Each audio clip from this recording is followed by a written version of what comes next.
Meron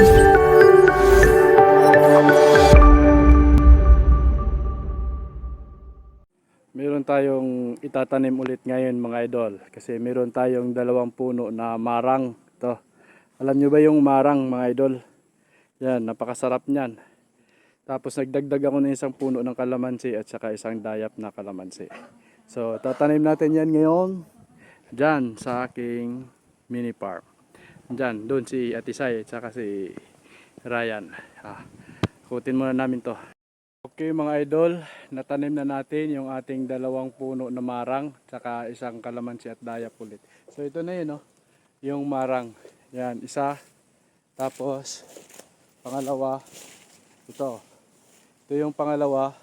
Pangapat yun, yung dayap ulit. Saka yung kalamansi na nandoon. So, okay. So hanggang sa uli, abangan natin ang pagbunga nito. Tapos ito yung bagong kalamansi. Yung kahapon, hindi yung isang kalamansi, yung isang araw. So ngayon, lalabas na tayo mga idol. Natapos na tayo pagtanim.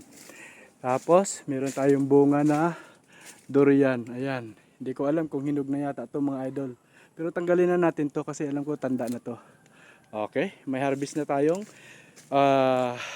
guyabano mga idol. Yay! Uy! Hayahay ang buhay!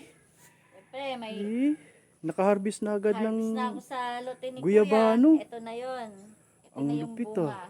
So, higa lang muna tayo. Chill-chill lang. Hayahay Magtanim pa kayo ang dun, ha? buhay, oh. Road. Ang lupit. Madam, ito po, mainom niyo po, madam. Pabili po kayo, Oh, madam. ayan, oh. Okay.